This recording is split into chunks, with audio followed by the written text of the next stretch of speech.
Back to more than anxiety. Today, we're talking about something that's shaping how we and how our kids feel about themselves social media. I have talked about it so much. And this week, I'm so excited to have Kathy Van Benthuysen here with me. She has a huge heart for helping kids and families figure out how to navigate social media in a way that's healthy and fun and how to use it as a tool. So, we're going to talk about changing the way we think, compare, and even connect with other people and ourselves on social media.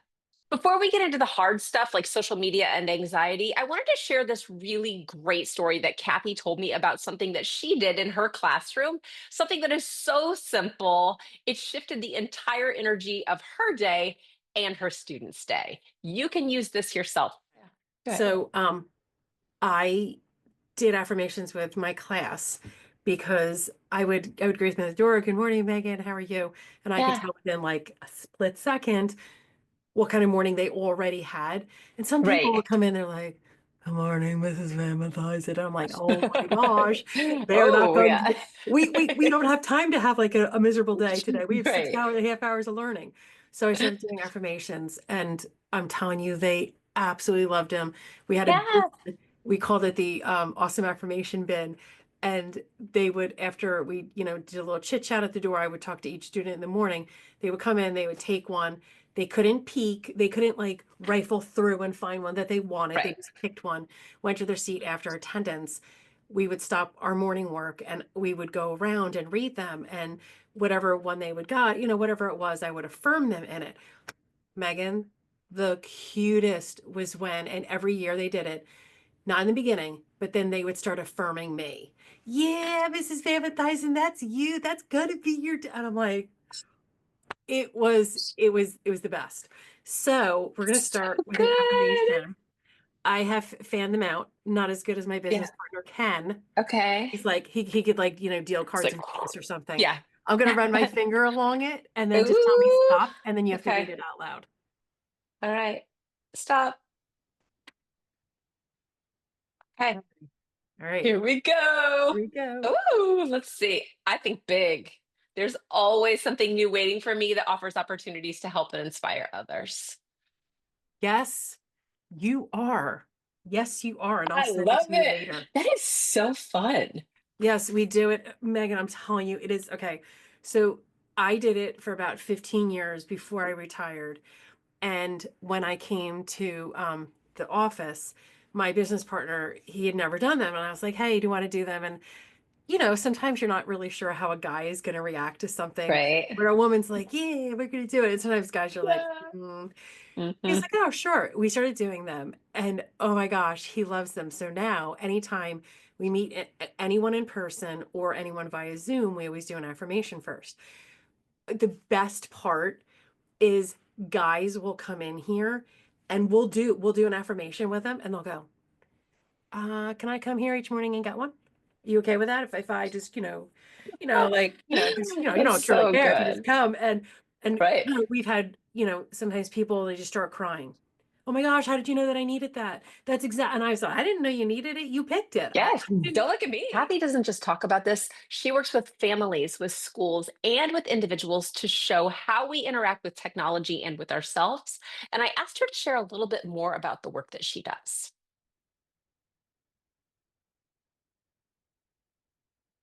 This conversation is such an important reminder. You are not doing it wrong. You're doing the best you can in a world that is constantly buzzing and changing and moving and connecting in different ways. If you're ready to make a shift for yourself or for your family, Kathy is a perfect person to talk to get the ball rolling.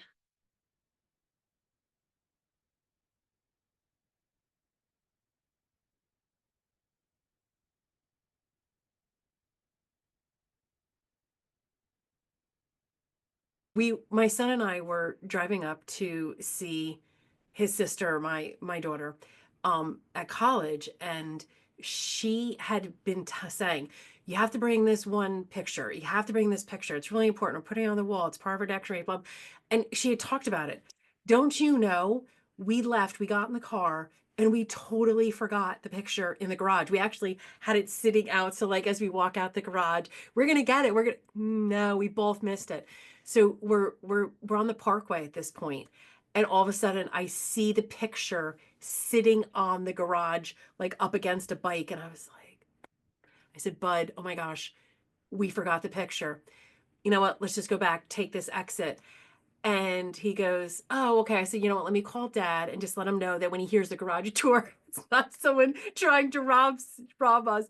I'll Right. just, so I Sure. called my husband and he said, what, what's up? And I said, hey, I forgot the picture. I'm going to be back in 5 minutes. We're not going to come up, just letting you know. And he said, okay.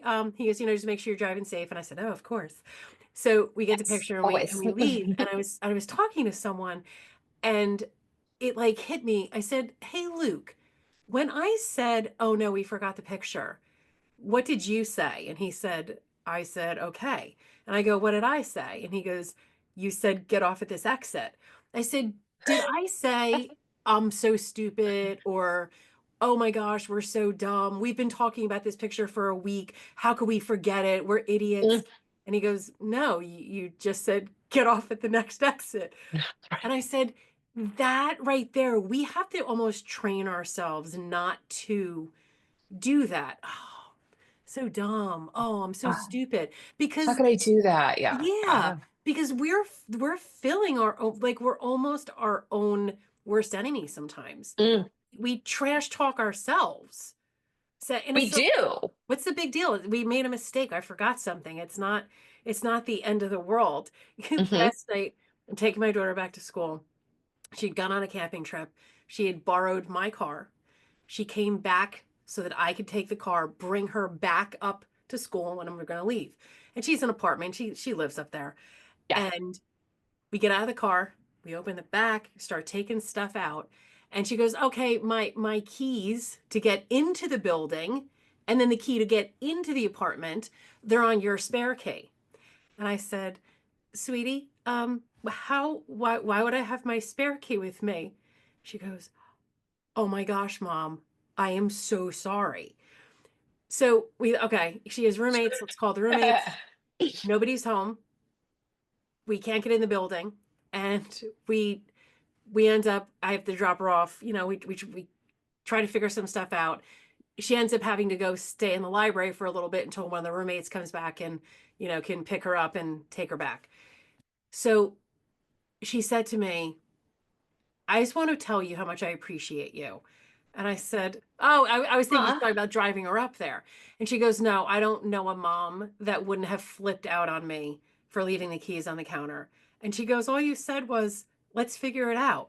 And I said, because I said, first of all, you've had 21 years of me never flipping out about stuff. And I said, number two, me flipping out would have stressed me out because it's already done. Ooh, He's yeah. already on the counter. Like me flipping out and getting upset is not going to change the fact that the keys are on the counter at home. There. Yeah. So Yeah. I came in this morning and I said to my business partner, we have another business here and they ship stuff out all the time. I said, hey, Uh-huh. you want to send some keys someplace? And he's like, sure. And so we put it in and overnighted it and it'll be there tomorrow at, like before noon. Perfect. Yeah. And I said, you know what? It could have been such a miserable experience for both of us because I still had like an Hmm. hour and 15-minute ride home. So I could Hmm. have been annoyed going home thinking, oh my gosh, I can't believe she forgot. And you know what? In the scheme of life, Megan, it didn't matter.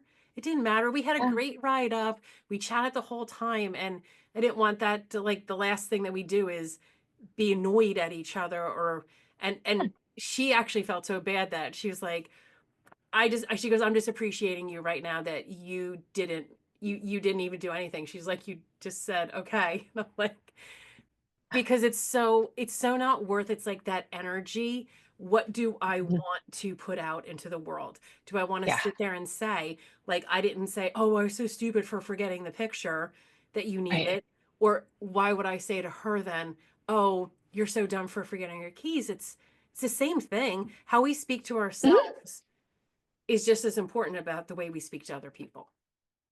Now, I want you to imagine how different that feels compared to what our kids and maybe what you and I are exposed to all day long on social media. Instead of affirming, it's this constant scrolling, comparing ourselves, questioning if we're good enough, wondering if we're doing the right thing, wondering what's true and not true. Let's talk about that. She said, people repeat the thoughts that they have like they're the ticker at the bottom of the screen on the news channel. They just roll around and we just keep reading them and saying, that's the truth. That's the truth. Yes. It's Yes. not. I, you know what? Oftentimes it isn't. It isn't Right. what the truth is, and yet we believe it because we keep rolling it through. Right. And if we think it and it feels really real, I mean, especially if we're mad about something or we're anxious about something or anything else, it feels really true. Yes. Yes. It it does. It does. And I think that's where we have to say, okay, what is the truth? Instead of Yeah. just believing whatever lie we've been fed or we told ourselves, or that's just always Mhm. how it is, whatever it is. I mean, my husband, I remember one time we were just talking about something, and he said, "Oh, you look beautiful." And instead of saying thank you, I said, "Oh, well, this outfit I got, whatever." I minimized it, and it didn't cost Right. that much. And he said, "It hurts my feelings when you don't Mhm. just say thank you." He goes, I see you like that, and it actually makes me feel bad. And he said, and here's something else. If we didn't have kids at this point, Mhm. if we ever have kids, I never want them to hear their mom talking bad about herself. Mm. I know. Done. Never, never again from that day have I ever said, "Oh no, I'm fat," or "I'm not pretty," or something like that. When my husband says, "You're beautiful," I'll go, "That's right. Are you checking me out? You Yeah. should." See? Yeah. Yeah. That's so good. So, I had to fact check my mom on that not very long ago. My mom is like, I don't know. My mom is my mom and I love her, but she is so mean to herself. And she looks like a supermodel. Honestly, my mom is like stunning. Um, and I was like, I hate it when you say these things about yourself. Like, honestly, it makes me feel terrible. I'm like, just stop it. I'm like, say tell dad, tell my brothers, do whatever, but like, don't say it to me anymore. And she's like, what? And I'm like, don't say that stuff about my mom anymore. Like, it's so mean. wow. But you know what? Maybe you planted a little seed I hope in so. her. I hope so. She's I gonna don't know that say, she "Oh, really heard me, but I tried. You listening to me? I have something really deep and important for to say. Right. You should be Yeah, I listening." think I like was teared up. Like I thought it would be impactful. I don't know how impactful it was, but maybe that's pretty ingrained. But yeah, I think it's so important for people to know that. Yeah, it is. I mean, Yeah. we we we get one life here, and we get Hmm. one time, and we don't want to be filling it with all this stuff that's negative. And I think that's part of why, even for me, when I retired from teaching and came to Converlation, was because I was seeing Hmm. the negative impacts of technology on kids. So I'll go back to the story that I had said. I greet the Yeah, kids at yeah, the door every single day. And I would say, "Good morning, Megan. How are you doing today?" And I would expect two things: eye contact and a response. My first yes, year teaching, every single student on the first day of school looked me in the eye and responded. yeah. And fast forward to my last year of teaching. So 30 years later, Hmm. one student on the first day of school looked me in the eye and responded. And it was December, and I'm still saying to kids, "You need to look me in the eye. You need to respond." Yeah, And I know that there can be, a couple of factors, but the biggest factor is technology. Kids are now right. used to heads down in devices, scrolling. Yeah.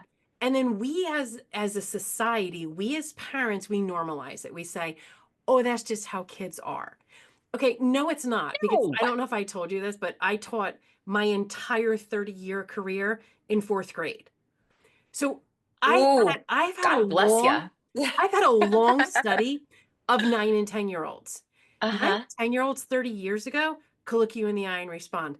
Don't Mhm. tell me, "Oh, we're just so di" no, we're not. We Mm-mm. that actually Mhm. then that's saying we're getting worse as people. That we now 9 and 10-year-olds don't even have the capability to look you in the eye and respond. Mhm. Absolutely, it was technology, and I remember probably about 5 years before I retired, I started to notice a decline. And that was absolutely when there was more social media on the scene, more cell phones. Kids are starting to get them younger and younger. And I was like, wait, I'm noticing a shift in how kids interact with each other. And I had talked to my husband and I said, I had already started with Converlation. We were a whole nother, Mhm. before Mhm. then, but the original part was to help parents to be able to monitor their kids' tech use. And we found that that's kind of a struggle because it's really the parents trying to do everything, but the kids aren't involved. And it's so important that if you are going to manage tech, you have to have the kids buy in. They have to be a Yeah. part of the solution. Otherwise, Yeah. it's never going to work. But that was my precipitous when I saw what tech was doing to kids. I said, I Mm. can't stand by and watch it anymore because we can't keep going down this path and expect that we're going to have kids who are competent, confident, resilient adults if they it's almost like there's two worlds. There's the physical world that Mhm. we live in, and then for these kids it's they have this digital world that they're living in that's not even real. So they're over here Right. in this real world experiencing, hopefully, life. And then they have this digital world where, when you think about it, my business partner, we were just talking about this morning. In the real world, you use all five of your senses. Mhm. In the digital world, maybe one? Definitely. Maybe hearing and seeing Okay, maybe two, two. maybe Maybe maybe two. two. Yeah. Maybe two.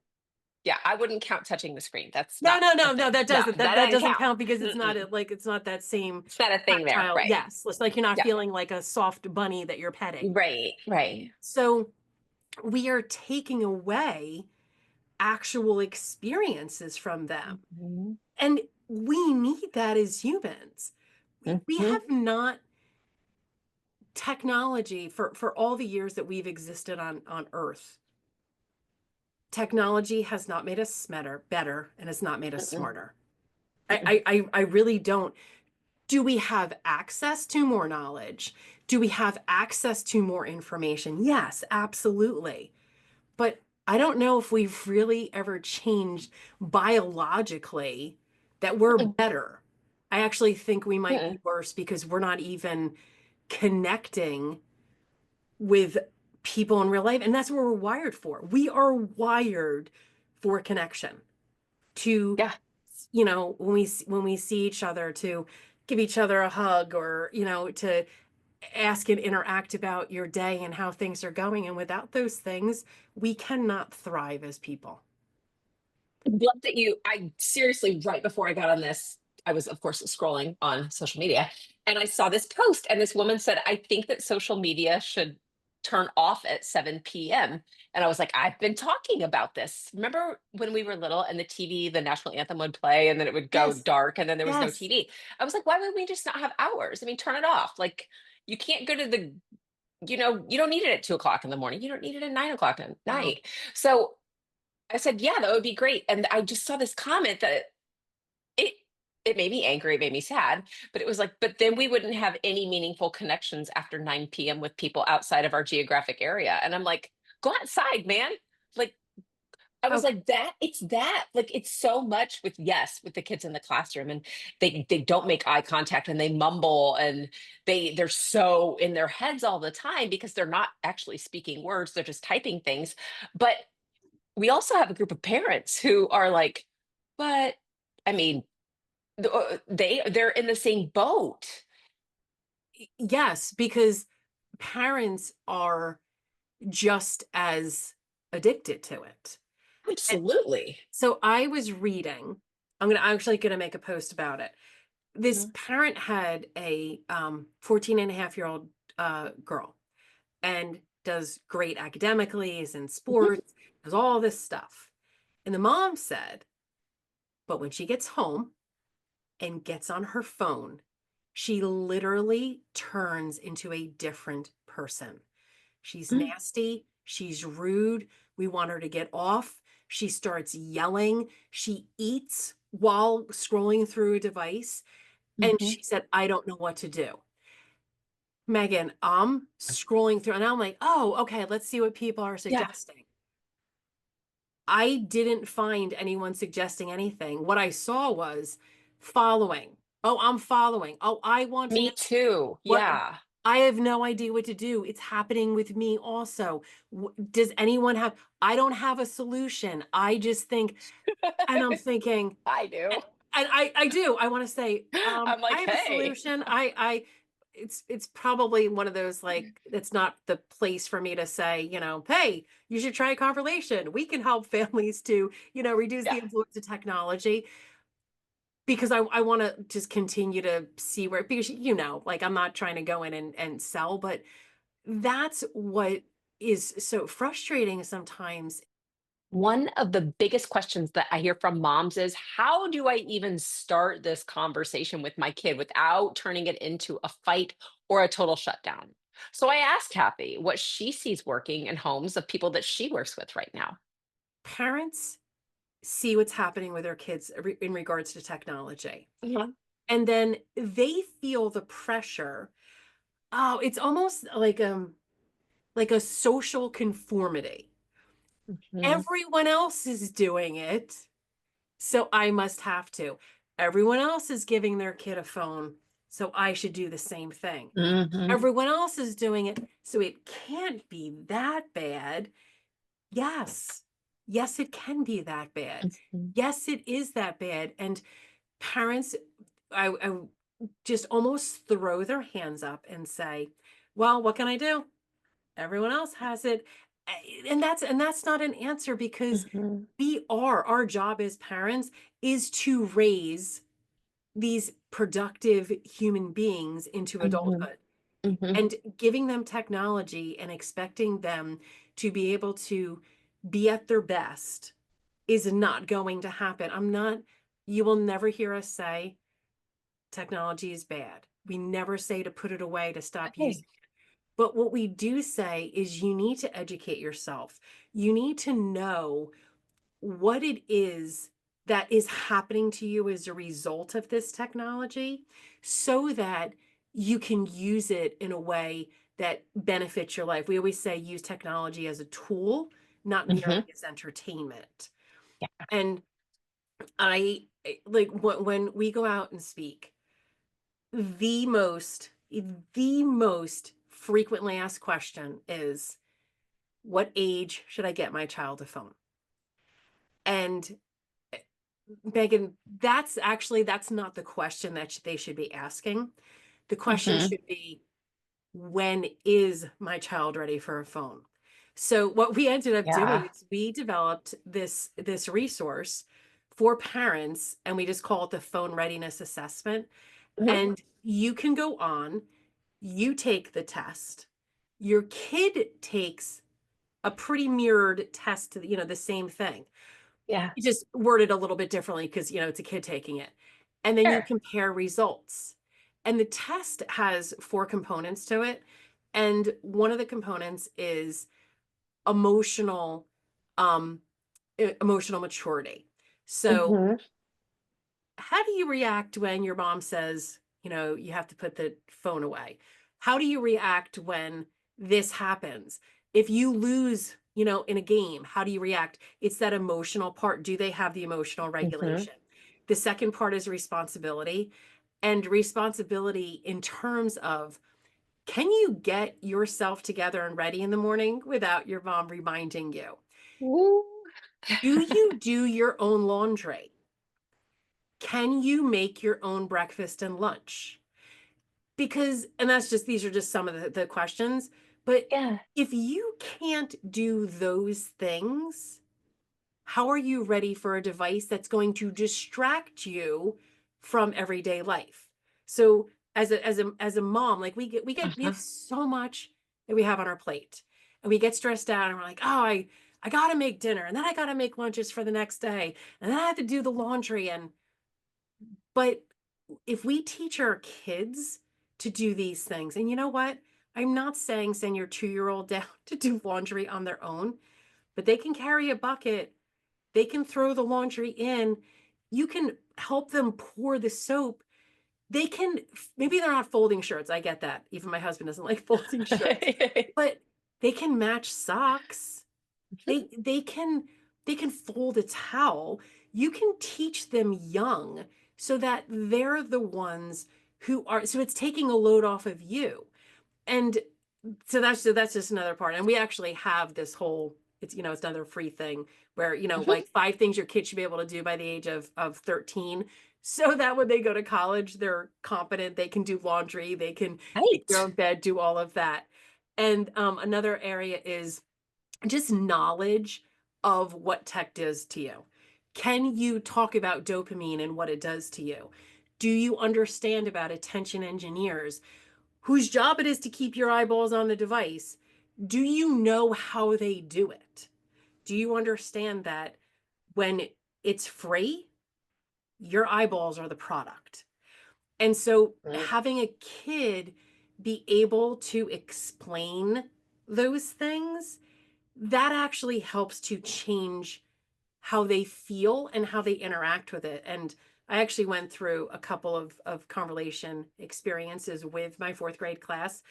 And one is called brain hacking, and how tech companies are designing technology, making the algorithm so it says, oh, Megan likes cat videos. Let's keep sending her cat videos Yes. so that she stays on longer.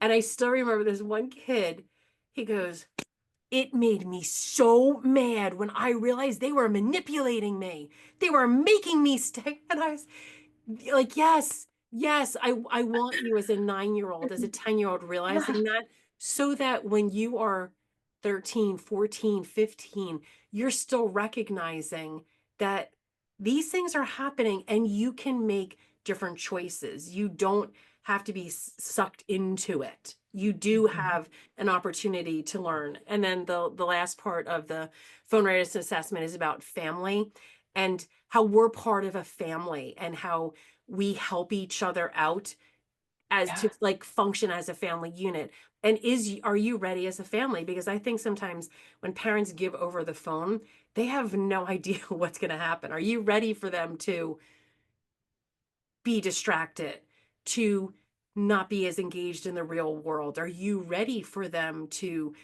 constantly want to be validated by what other people say based on hearts and likes, not Mhm. who you are as a person?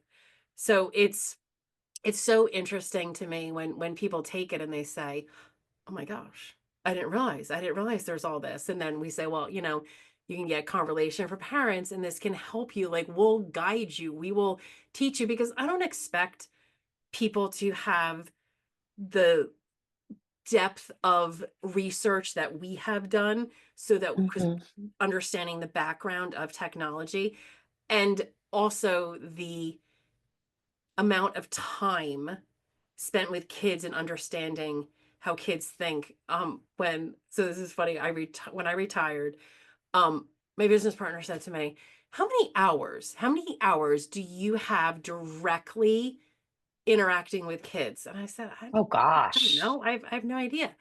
So he calculates it. Now I have a little bone to pick with him because he calculated me low with my kids. He only gave me 2 hours a day with my kids. I definitely spent more than 2 hours a day with Like my kids. 7. But anyway, I let him go low. I let him go low with my own kids.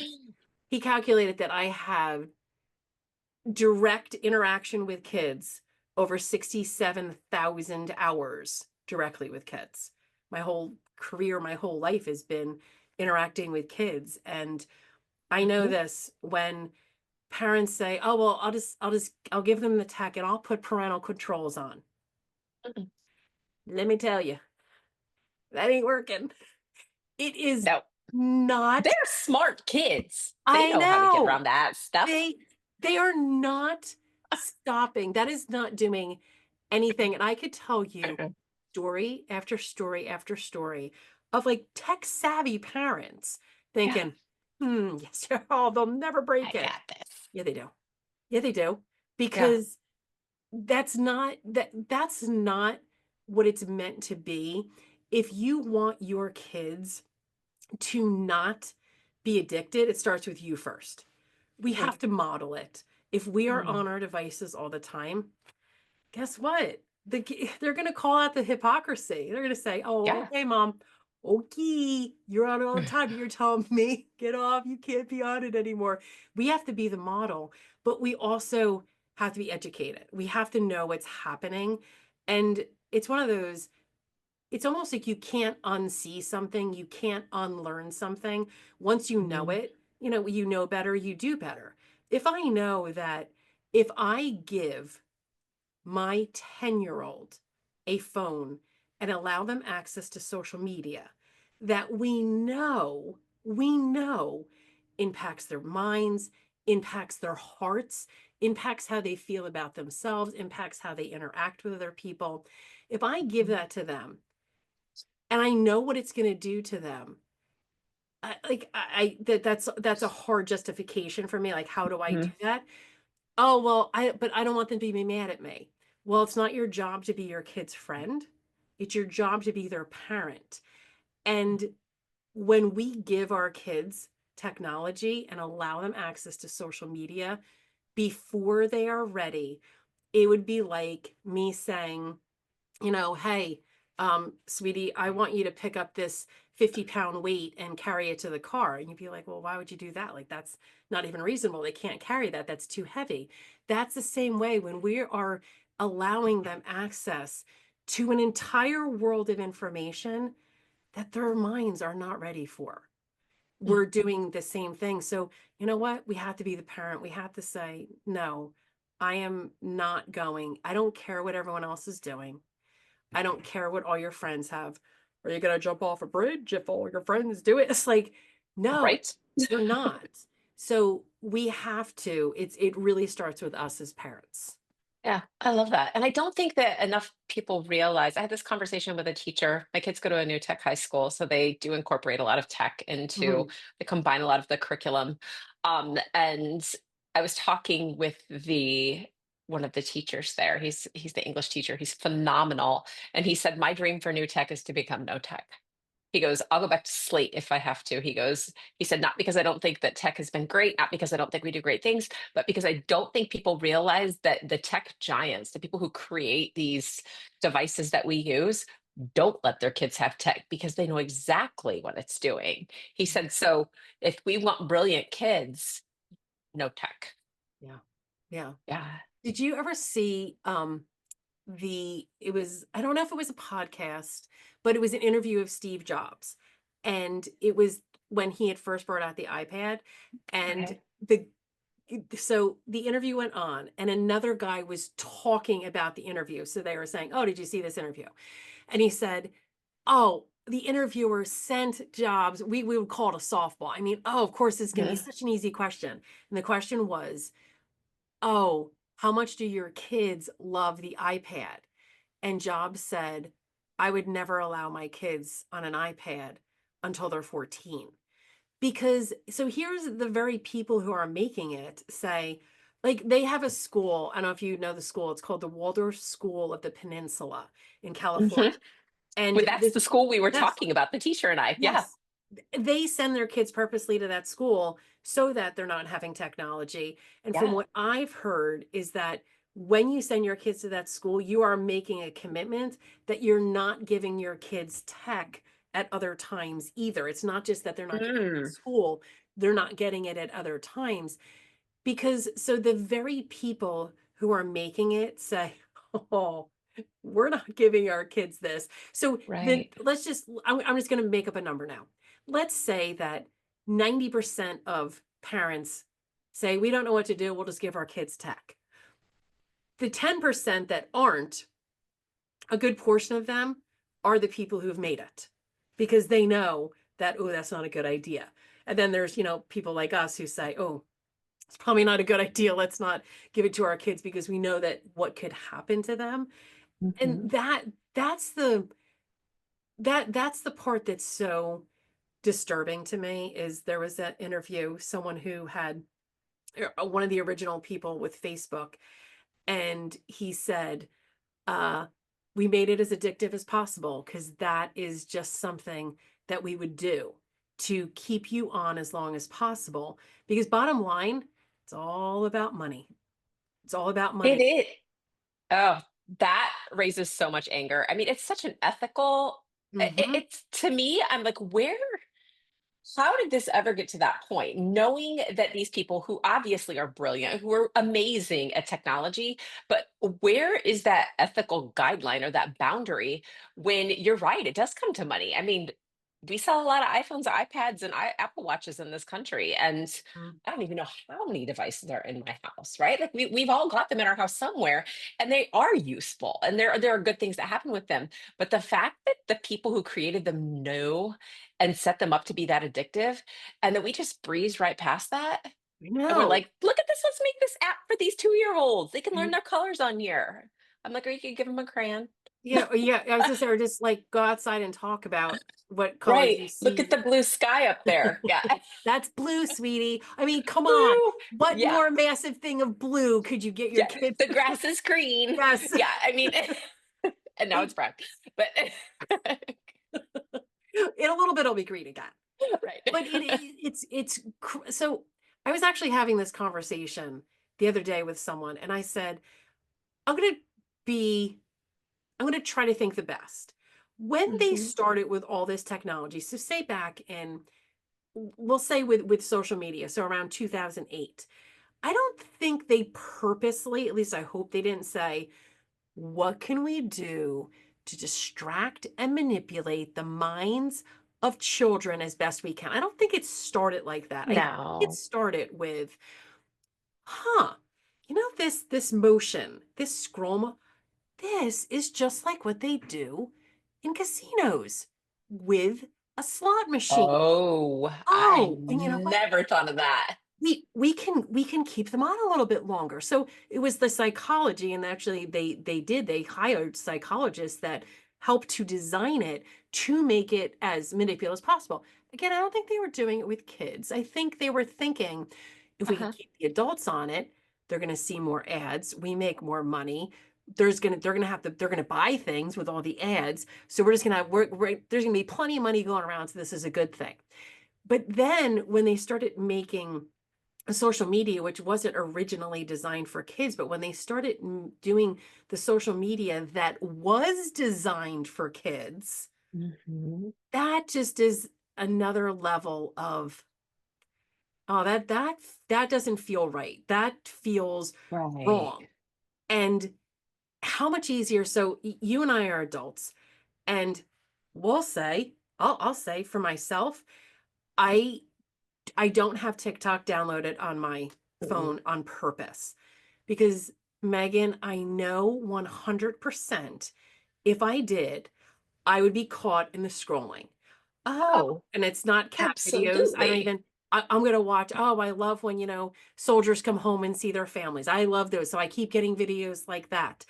I have to be very careful when I go on Instagram because Mhm. I can get sucked into, up Oh, here's yeah. another video, here's another video, here's another suggested thing for me. I know that I can get sucked into it. Mhm. You and I are adults with fully formed, intact brains that have a our prefrontal lobes aren't going to be like, oh, I don't really know. And we struggle with it. So how much more Right.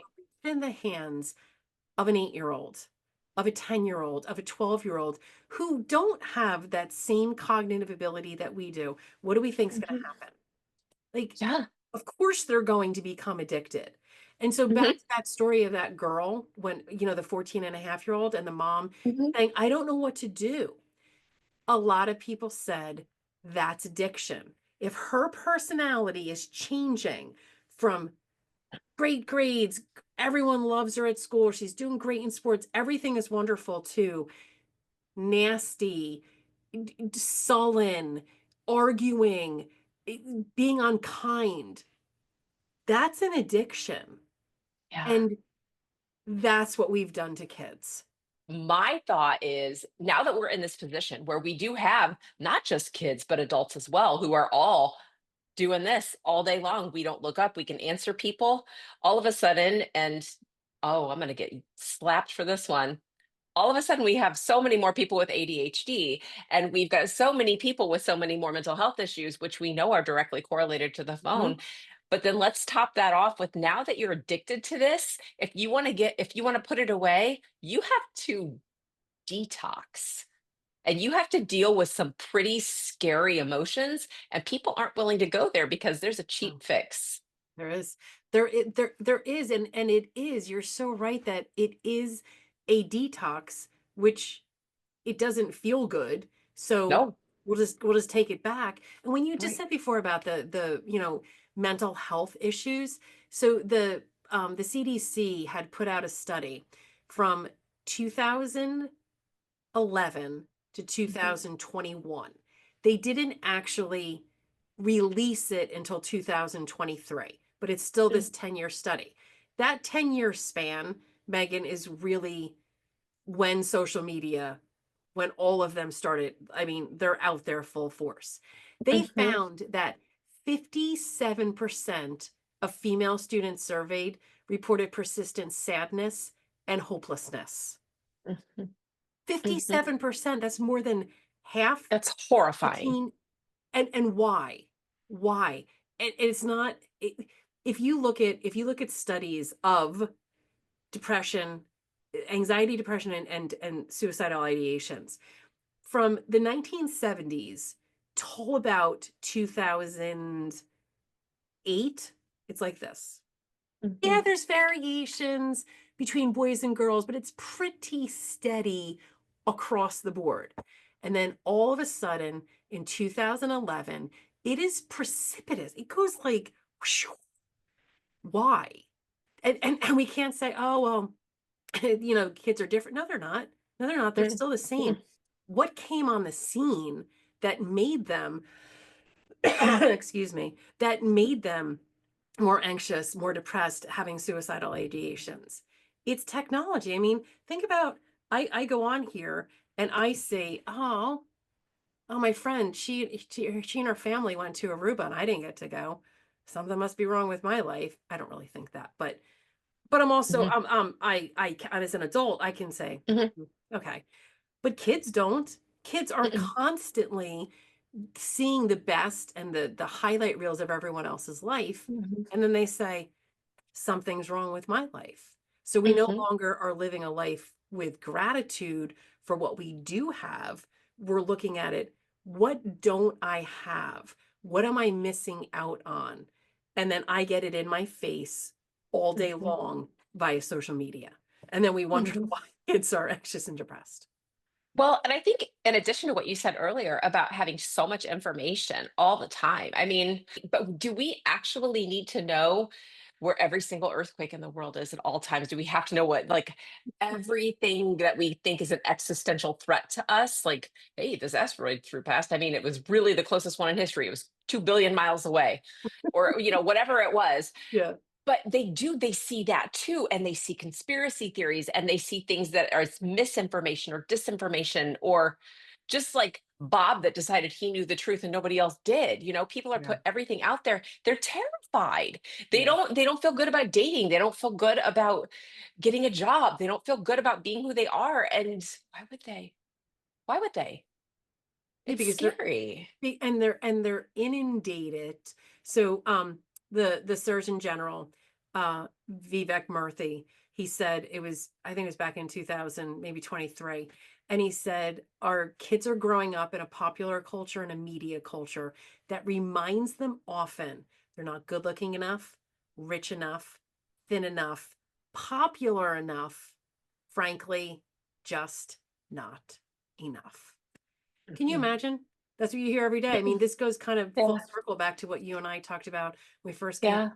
If you are feeding yourself on a daily basis with information that is demeaning, downgrading, or even maybe not even that heavy, just something where you don't measure up. How do we think people are going to feel? Yeah. Yeah. I love that you're doing something about it because I think that there is a lot of, well, now they use it in the schools. Now my hands are tied. And they're not. They're not. When we were growing up. So we didn't want, our parents probably said, I know my parents did, don't drink, don't smoke, those things.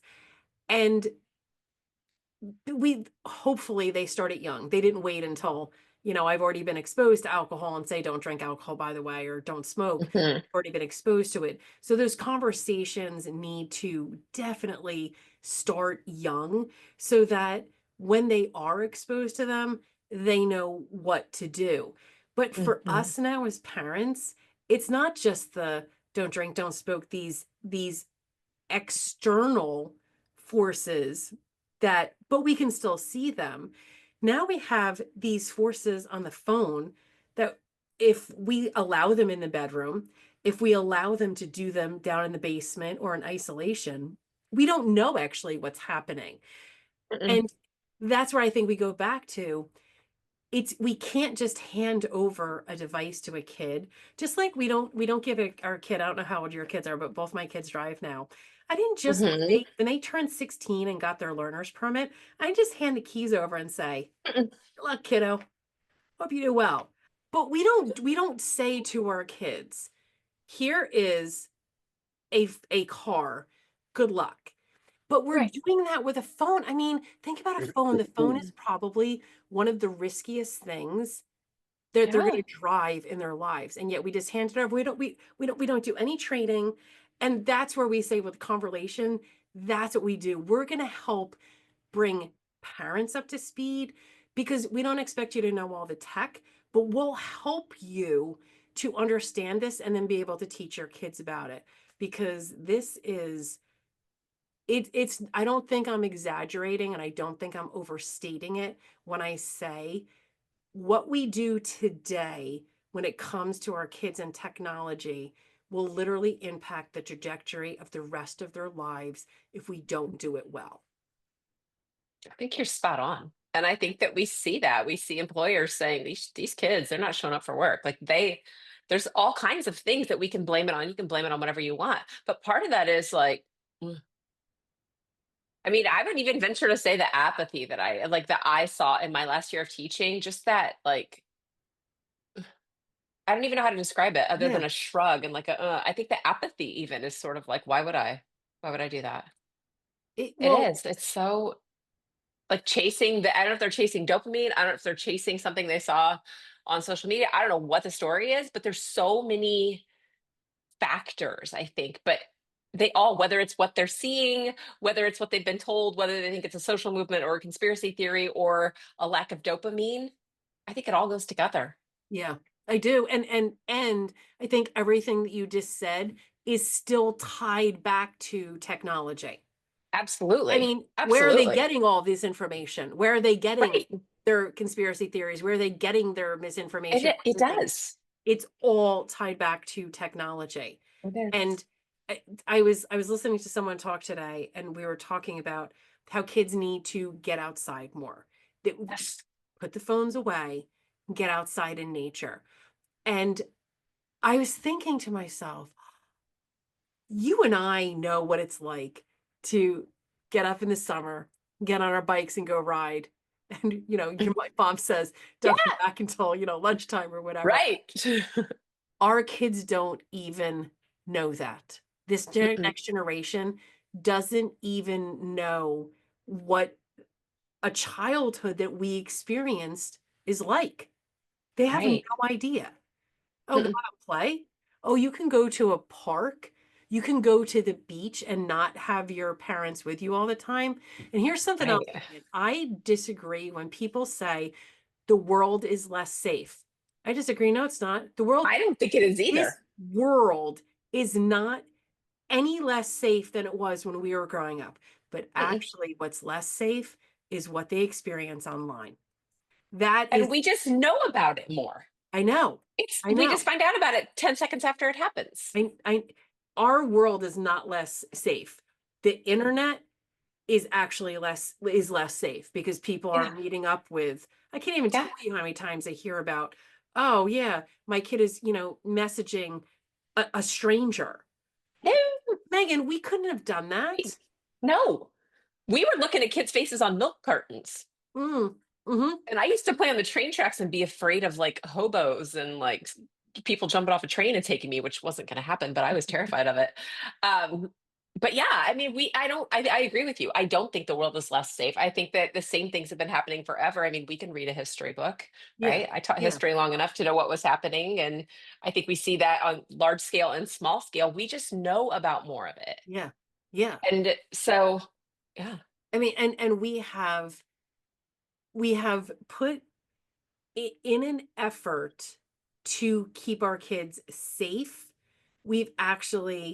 we're not allowing them to have a childhood because we Right. say, okay, well, I have to I can't let them go and ride their bike to the store to get a bottle of ketchup that I need for dinner because Right. they might get abducted. No, they're not going to get abducted. Uh, Oh, I mean, okay, in a rare case, I understand that something like that. But okay, so I send my youngest and I sent him to the store to get was a bottle of ketchup. And he mhm. goes and he gets it and he has to pay and he has to get change and he comes home and he says, "Oh my gosh, you're not gonna believe this, but when I was at the traffic light, it was I had the walking person, and they just went. People went in front of me." And I said, "What did you do?" And he said, "Well, I stayed there because I didn't want to get run over by a car." And I'm thinking, exactly, exactly. Like, did I need to be there to say, "Oh no, honey, don't go, all cars are go flying in front of you." He Right. figured it out, and so what happened was someone stopped and saw him and realized like, "Ooh, we probably should have let him go." And then he Right. went his but someone else stepped in. No, I didn't need to be there. He Mm-mm. wasn't 5. And he, you know what? He came home and he's like, "You know what? It actually felt pretty good that, you know what? I had to figure it out. I had to figure it out on my own." And Mhm. that is actually what grows kids. That's what grows their confidence. But if we're Mhm. constantly, "Oh, I'm gonna monitor everything that you do, and every time you make a mistake," I had someone tell me that um their child was speeding, and when they got home, they yelled at them. And I thought, wait, what? Like, how did you know that they were speeding? Oh, I because I had the Life 360 on. Okay, but you know what? The best thing probably was let your kid keep speeding. Hopefully they'll get stopped. Hopefully they'll get a ticket.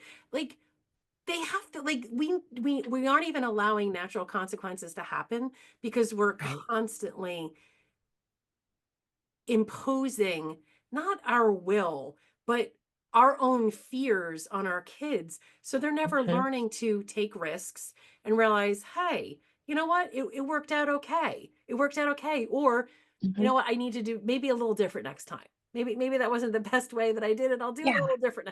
But we're not even allowing that to happen Right. because we're constantly monitoring everything that's being done. And I'll Mhm. say this, and it may this, it's my opinion, but I think I'm right. When we monitor everything, we say to them, "I don't trust you. I don't think you're Mhm. capable. I don't think that you could do this." And really, is that what we want to tell our kids, that Mhm. I don't trust you? You know what? I My husband and I, we said we're never putting any type of monitoring on our kids' phone because we hopefully have formed a relationship with them where they're going to tell us where they're going. They're going to be honest. Do they do Mhm. everything perfectly? No. Do they do things that I'm like, hmm, Right. that was the best idea? But they still learn from it. And they Yeah. learn, okay, you know what, my parents trust me. And then there's but I don't want to disappoint them either. I don't want to disappoint my parents, so I'm going to make good choices. And that doesn't Mhm. happen when they're 15. That happens in the relationship that you have formed with them when they're 2, when they're 3, Mhm. not being on your phone all the time, interacting with them, playing with them, having conversations with them, because Mhm. yeah, they do understand. they do Yeah. hear what you're saying when they're that little. And Hmm. you know what? We want our kids to be able to, you had said something earlier, and I was like, oh my gosh, kids don't even want to go to a restaurant and order food because they're so used to having their heads down in devices that they can't even order. Like it's a real thing. I think it's, I don't even know Right. what it's called, but like menu phobia or something. They don't want to have to order at a restaurant. I've seen this at work. I work at a coffee shop and I've seen kids whisper to their other friends and they said, she said that she wants this. I'm about ready to say, well, if she wants it, she's going to tell me herself, but that's not my job because I'm not teaching them anymore. But I sit there and I'm like, you kidding me right now? I'm like, you're making your friend order, you're standing as close to me as your friend, but they whisper to their friend, like, she won't do it. And I was like, oh, you are so lucky that you're not in my classroom right now. Like, See, you know what, Megan? I'm serious. If I was working there, I would be like, oh, I can only take orders from different voices. I can't hear it. If you order the two things, yeah, I can't hear. it's Can you have your so friend order? crazy. That's insane. How bad do you want this chai? Like, yeah, it's crazy though. And that's something that, I mean, and my mom and dad were so good about this too. Like, because I mean, we always, I'm really close with my whole family. And we'll go out. And if somebody would say, like if my niece was really little, I mean, I can remember when my kids were 2 or 3 years old. I'm like, you need to look at her and you need to tell her what you want. I'm not taking your order. She is. And you need to say please and you need to look at her. So that was something that I'm just baffled by this. I'm like, just look at them and tell them what you want. But there are people that are like head down, mumbling. They can't I, do it. and so I mean, I'm with you. We used to tell our kids, listen, I ordered my meal because that's what I want to eat. Yeah. If you don't want to order it, then I guess you're not eating. And my kids Yeah. were like, I mean, my kids ordered from the time they could speak, they ordered at restaurants. Yes. Tell them what you want. Say Yes. please. Tell her thank you. Yeah. It's, and, chicken nuggets, French Right. fries. Okay, that's great. They can Yeah. do it. I Yeah. mean, maybe not, don't give them a list of 17 salad dressing Right. offerings. Okay, that part I'm not asking you. Just ranch for her. She's Yes. fine. Yes. And anyway, then I'll eat the rest of it if she doesn't. That's okay. Right. But it is. It's Oh, crazy the things that these really normal social behaviors that people have done for thousands of years that it's just been like, boom, I can't do that. Yes, you 100% can. You just, if nobody's ever made you, yeah. because you can order on the app too. And then, okay, even ordering on an app and you get the food, say you go into a, don't you still say, here's my order, thank you. Right. I don't understand how we've gotten, and I feel like, Meg, I don't know if you feel this way, but I feel like it's been in the last 15 to 20 years, there is this dramatic shift in how people interact with each other. It, They're mean. I feel like it was like kind of the same, and Yeah. all of a sudden it's, oh my gosh, people can't look each other in the eye. And I'm not Right. talking, with like neurodivergent or normal typical kids. I'm just saying in general, it has gotten so much worse. Hmm. It has. And part of it is that we've learned that we can say anything that we want, or we can't say anything at all. Like we don't have that in between anymore. If I were online, I would tell you exactly what I thought of you. But since I'm face to face, I won't even look you in the eye. I'll just get on and do it online. Whereas opposed to like now, I mean, even having a conversation about something that we disagree on, everything is it's recorded or it's, Mhm. I'm gonna I don't have any way to understand your point of view because all I know is that I can read it or like it or not like it or, Yeah. block you or anything else. Like we've lost, I would venture to say we've lost part of our humanity, which seems really extreme.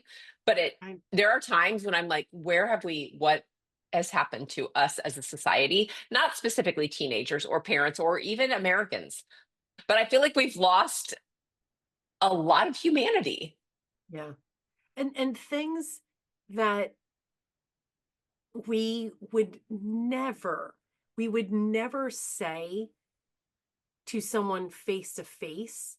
And Oh, yet we feel emboldened, we feel enabled if we do it behind a keyboard. Because if I said to you, Megan, you have ugly hair, and I see you go, I can be like, "Oh, I saw Megan's face. I think I hurt her feelings. That wasn't nice. I should probably do something differently." But when I put Mhm. it on, I start typing it away and I hit send and I never get to see your face. I don't know what your reaction is. So you know what? Hey, look what I can do. Look what I can say. And Mhm. that is not how we are wired as humans, Mhm. just to be passing these messages because you can't tell. You cannot tell. I'm sorry, even putting an emoji that does not mean anything. What does that mean? Like Right. that's where we're at now. We're just going to send Mhm. emojis to people to say how we feel about something. That Right. doesn't. That's not. We're not better off. And I feel like we have lost. I don't think it's an exaggeration saying we've lost part of our humanity because Oh, that's painful. That's like nauseating, isn't it? I mean, yeah. And I think it's something that we have to. I don't want to see, maybe this is me being old, but I don't want to see us be okay with that. I don't want to see my kids. I don't want to see society, the world, or anyone be like, that's okay. This is just what we're going to turn into. I'm like, no, I don't want, that doesn't seem like a good place to be. and we need people standing up and saying that's not a good place for us to be. I mean, I told Yeah. you in the beginning, that's literally why Yeah. I retired because I Yeah. saw what technology was doing and I said, you know what? I've impacted in, my career, say 1,000 kids and families. But with Converlation, I can impact so many more because Yeah. we have an ability to get the message out. Interesting, like we do have to do it via social media, but and Right. interacting with people and saying, but there is a better way. These things are amazing. They're amazing when we use them as a tool, but when we use them for just entertainment, we lose part of what makes us human. And Yeah. I don't want to be there. I don't want Mm-mm. my kids to grow up in a society like that. I want my both my kids, so 21 and 17, neither one have social media and it's by their choice. It was not because okay, Love that. I did Yeah. talk about it a lot. I'm not going to say I didn't, but I never said they couldn't have it. What I would say to them is with technology, with social media, this is what's going to happen. You're going to find that your self worth is tied up into hearts and likes. You're going to so want having the phone in your hand, engage with it all the time, that you're going to actually miss out on relationships in the real world. I mean, I was Mm. constantly telling them, I never once said, you can't have Snapchat, you can't have Instagram, you can't have whatever it is. Because I Mhm. know that the moment those words came out of my mouth, all they would hear is, Mom wants me to get these things. So Now all I I'm for did, sure gonna get it. yeah. Yeah. So I would just tell them, here are the side effects. This is what happens. And so my daughter told me this story when she was a freshman. There was a group of them sitting around and they were talking about something. When they stopped talking, she said everyone took their phones out and started, maybe listening to music or scrolling through social media, whatever they were doing. And someone looked over and said, we don't understand, like when we stop talking we all pick our phones up because we have to have them, we have to be doing something with them, and yet you never do that. And she Mhm. said, it's funny that you say that because, and they said, how do you sit alone with your thoughts? And she said, I don't know how you don't sit alone with your thoughts. And I was like, huh, that's so true. That's my girl. I was like, yeah, you you tell them. But it's being comfortable with not having, and when I tell you she might be one of the most creative and clever people you will ever meet in your life. She's unbelievable. I But love it's because that. she doesn't use technology to fill the space of boredom, to fill the space of uncomfortableness. She's like, okay, I'll think and I'll come up with something to, make the world a better place instead of I'm just going to scroll through, my Mhm. socials. And Yeah. you can't, and like, when people say, oh, well, kids are going to miss out, they're not going to have friends. It's not true. So I told you my No. son is 17. he has no social media, and they were in one of his classes, and the teacher said, I don't know if it was my niece or my daughter, is looking for you, talking to my son, is looking for you on Instagram. What's your, whatever they call it, your handle or whatever it is? Mhm. And he said, oh, I'm not, I don't have any social media. And he said the class's reaction went, what? You don't have any social media? It's like, no, I don't want it. And people were shocked. They didn't mock him. They didn't say, Mm. so first of all, he's a junior in high school. No one knew he didn't have social media. That's number one. Mhm. So don't say, oh, you can't have friends if you're not on social media. Like no one even knew he didn't have it. And number Right. two, they were asking him, how do you do that? I don't want to have social media. How do you do that? How do you get off of it? And he's like, well, I just never went on to begin with. I got a cool mom.